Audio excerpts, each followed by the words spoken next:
Hello and welcome to Palace Intrigue. I am your host, Mark Francis.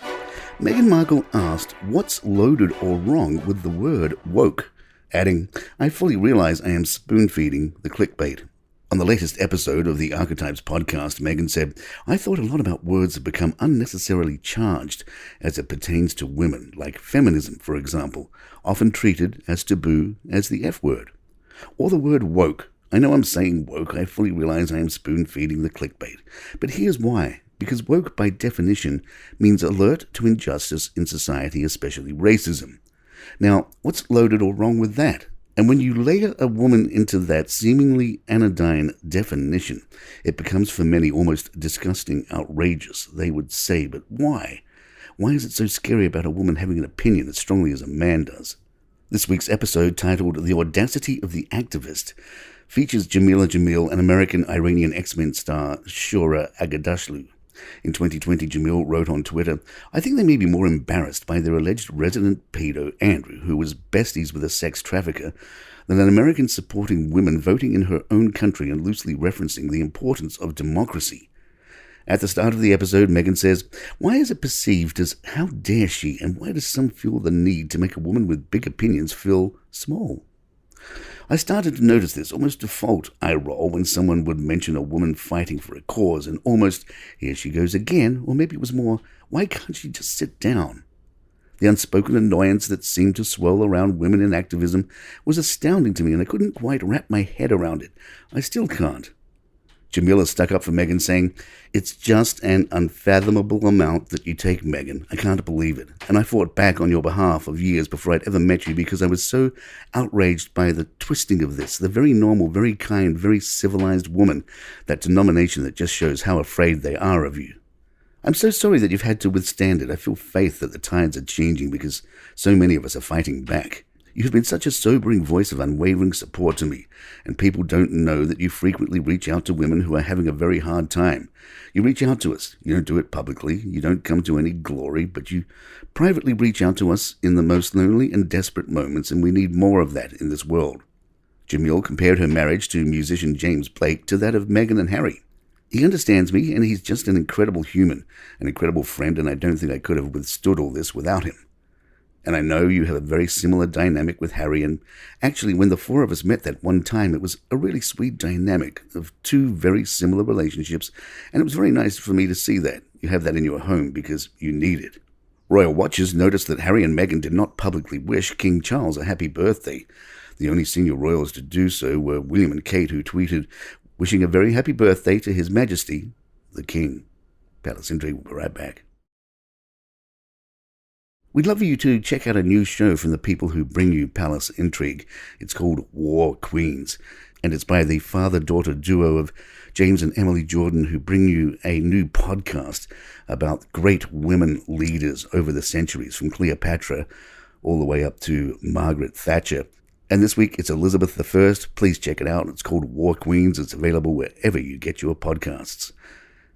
In other royal news, the New York Times reports a Norwegian princess has quit her royal duties over her love for a modern-day shaman.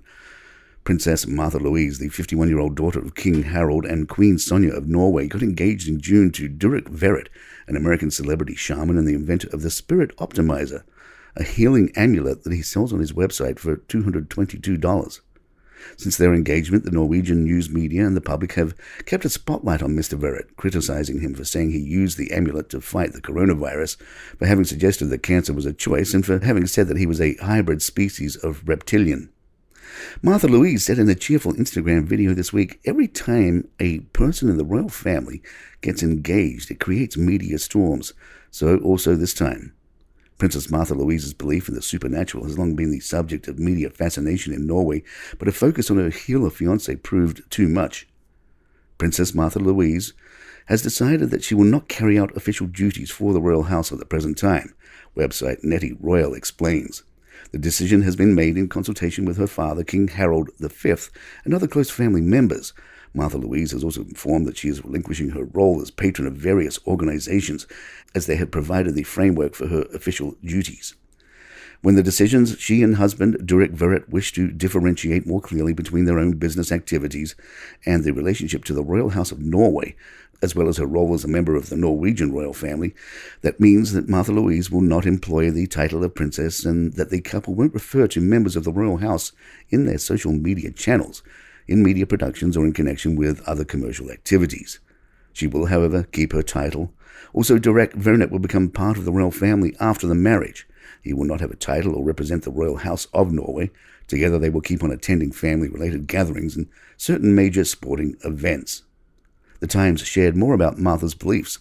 Her celestial interactions led her 15 years ago to co-found the Center, where students are encouraged to find their inner source of truth and make contact with the angels and the divine universe.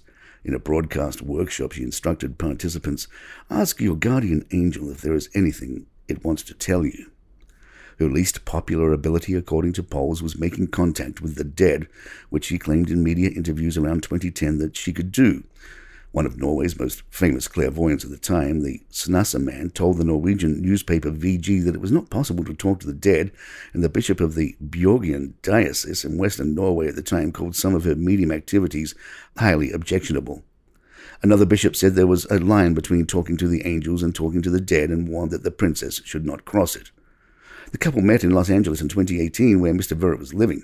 Martha Louise's manager, Karina Shiel, said in a text message, in America, the shaman had a conspicuous following and celebrity clients and friends, including Gwyneth Paltrow, that he called my family.